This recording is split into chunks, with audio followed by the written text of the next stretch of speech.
Hello everyone, start करते हैं applied mechanics का ये नेक्स्ट लेक्चर। इस लेक्चर में हम लोग देखेंगे find the reaction at the simply supported beam. But यहाँ पर जो रिएक्शन हम लोग फाइंड आउट कर रहे हैं वो यूडियल लोड के कॉन्सेप्ट को समझते हैं।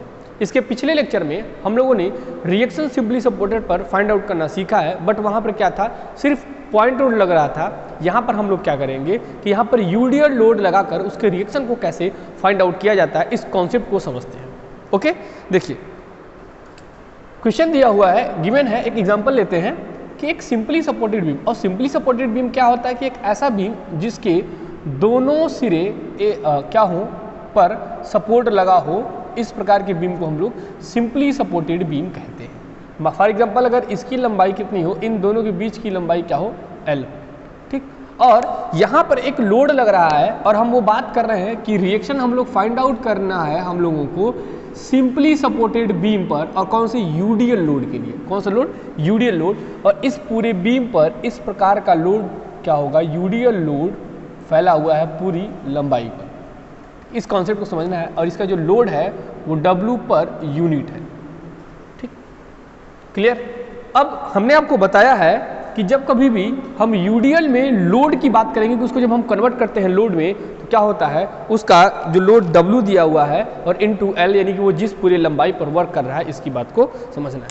अब देखिए स्टेप बाय स्टेप, यहाँ पर एक रिएक्शन वर्क करेगा अपवर्ड डायरेक्शन में, वो क्या है, RA, और यहाँ पर एक रिएक्शन वर्क करेगा RB, और हॉरिजॉन्टल भी वर्क करेगा, लेकिन वो क्या हो जाता है, जीरो हो जाता है। स्टेप बाय स्टेप समझना है। फर्स्ट स्टेप क्या है, यहाँ पर देखिए रिएक्शन फाइंड आउट करने का स्टेप, आप पिछले लेक्चर में भी देख सकते हैं। वहाँ पे आप यहाँ पे जो रिएक्शन हम लोग फाइंड आउट करें यूडियल लोड के लिए, वहाँ पर पॉइंट लोड के लिए बताया गया है।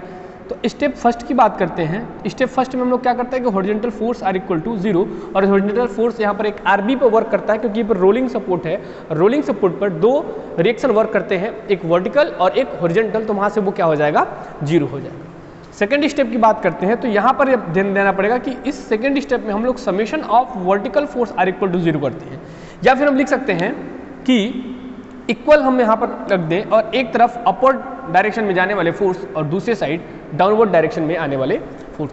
तो अपवर्ड डायरेक्शन में कौन कौन से फोर्स जा रहे हैं, देखिए RA कहाँ जा रहा है, अपवर्ड डायरेक्शन में जा रहा है, तो हमने लिख दिया RA और प्लस ऊपर जा रहा है, ये भी इसके साथ ऐड होगा, RA और RB दोनों ऊपर की तरफ जा रहे हैं, तो RA प्लस RB। और नीचे की तरफ क्या आ रहा है, W। अब देखिए ये W सिर्फ अगर पॉइंट लोड होता तो सिर्फ W लिख के वहाँ पर इसको कैलकुलेशन आगे बढ़ा देते, लेकिन यहाँ पर यूडियल लोड है और ये होता है W पर यूनिट, तो कितने यूनिट पे काम कर रहा है, तो लोड में कन्वर्ट करने के लिए W इंटू L, क्योंकि ये पूरे L लंबाई पर वर्क कर रहा है। ये इक्वेशन हो जाएगा first, clear. Second last step की बात करते हैं, थर्ड स्टेप, जो मोमेंट पर आपको ध्यान देना है कि मोमेंट क्या होगा, तो समेशन ऑफ मोमेंट बराबर 0। और यहाँ पर देखिए हम क्या कर रहे हैं कि A के अबाउट मोमेंट को क्या कर रहे हैं, ले रहे हैं।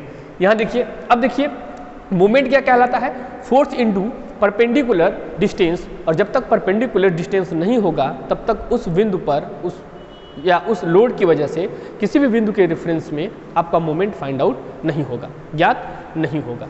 तो RA, अब देखिए A पॉइंट के अबाउट हमें A जो बिंदु है उसके रेफरेंस में लेना है, तो यहाँ पे क्या हो रहा है कि जो RA है इसकी वजह से लोड तो है, लेकिन यहाँ पर किसी भी प्रकार का परपेंडिकुलर डिस्टेंस नहीं है। तो ये देखते हैं, अब देखिए यहाँ से क्या हो रहा है, ये लोड जो इसको घुमाएगा क्लॉकवाइज, तो हम लिख सकते हैं, अब हमने आपको बताया था कि क्लॉकवाइज को पॉजिटिव लेना है और एंटी क्लॉकवाइज को निगेटिव लेना है।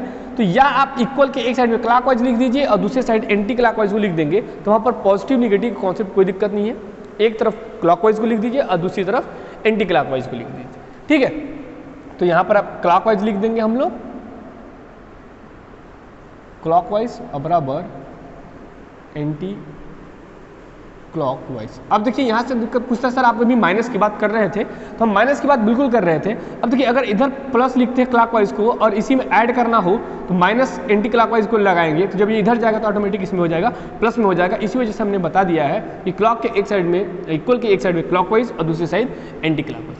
अब देखिए इस लोड की वजह से कैसा घुमाएगा क्लॉकवाइज, तो हम लोग इक्वल के एक साइड क्लॉकवाइज कितना W इंटू एल, ये लोड हो जाएगा, लेकिन वर्क कितने पे करेगा, इसको डिस्टेंस चाहिए। तो याद रखिएगा कि कभी भी जब हम पॉइंट लोड की बात करते हैं तो उसमें तो डिस्टेंस डायरेक्ट ले लिया जाता है, लेकिन जब हम यूडियल लोड की बात करेंगे तो जितने में यह लोड वर्क कर रहा है इसका डिस्टेंस की जब बात करेंगे तो इसका क्या होता है, आधा, यानी कि जितने डिस्टेंस में ये वर्क करेगा उसका आधा ही उसका क्या होगा, डिस्टेंस होगा, यानी L/2। तो कितने में वर्क कर रहा है, L पे कर रहा है, तो इसका आधा क्या हो जाएगा, L/2।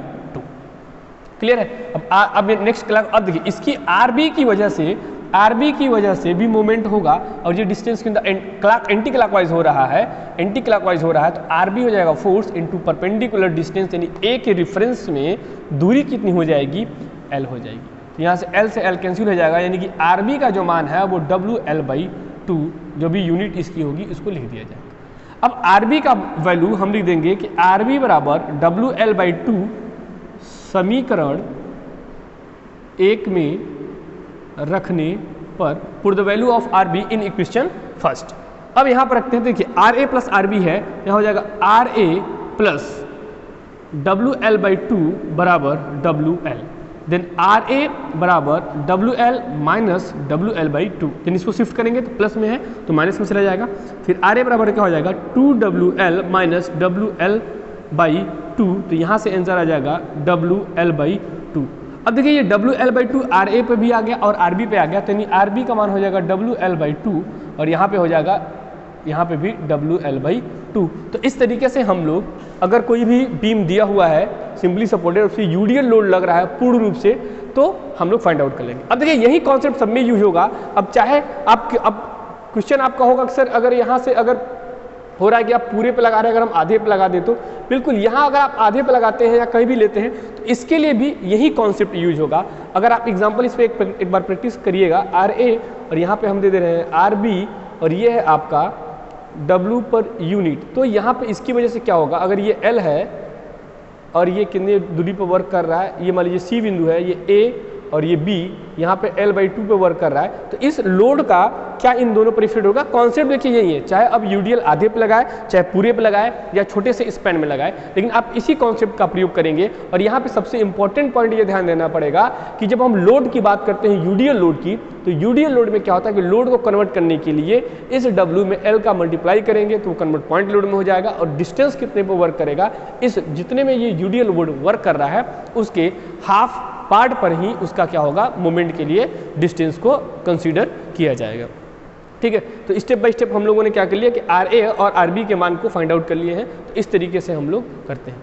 बाकी जब नेक्स्ट लेक्चर देखेंगे तो इस बेसिस पे हम लोग यहाँ पर कॉन्सेप्ट देखे हैं, इसके अगले लेक्चर में हम लोग इससे बेसिस से हम लोग क्या करेंगे, न्यूमेरिकल को फाइंड आउट करेंगे। Okay, thank you.